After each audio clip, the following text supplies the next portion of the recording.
xidigii hore ee kooxda kubadda cagta Arsenal ee Thomas Partey ayaa lagu waday inuu maanta guursado. Thomas Partey waxa uu qorsheynayay inuu guursado maanta oo Sabti ah, waana hal maalin uun kadib markii lagu soo oogay dacwad kufsi ah oo kaga timid dhanka xafiiska dacwad oogaha guud ee UK kadib baaritaan socday in ka badan 3 sano. Thomas Partey ayaa lagu soo oogay shakhsi ahaan 5 kiis oo kufsi ah iyo 1 kiis oo galmo ah. Dacwadahan ayaana yimid kadib cabashooyin ay soo gudbiyeen 3 dumar ah.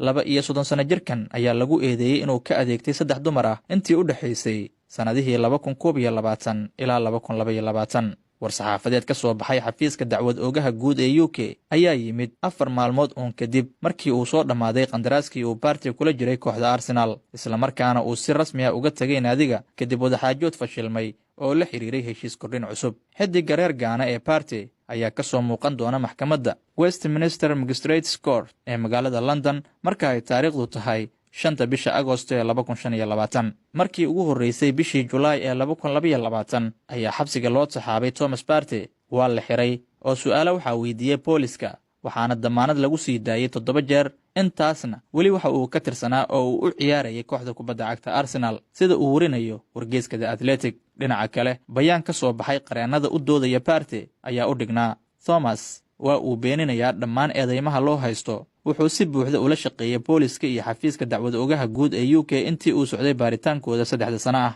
Hadda wuxuu soo dhaweynayaa fursadda uu magaciisa ku nadiifsan karo oo uu isku bariyeeli karo, maadaama hadda ay socdaan dacwado sharci ah, mana awoodo isagu inuu faahfaahin dheeraad ah bixiyo. Dacwada kufsiga ah ee lagu soo oogay Partey waxay ku soo aaday maalin uun ka hor inta uusan Partey qorsheynin inuu meherkiisu ka dhaco dalka Spain. Ma cadda haatan in Partey meherkiisa uu u dhici doono sidii hore loo qorsheeyay iyo in kale, hase yeeshee waxaa la fahamsan yahay in uu joogay dalka Spain khamiistiina dhaaftay.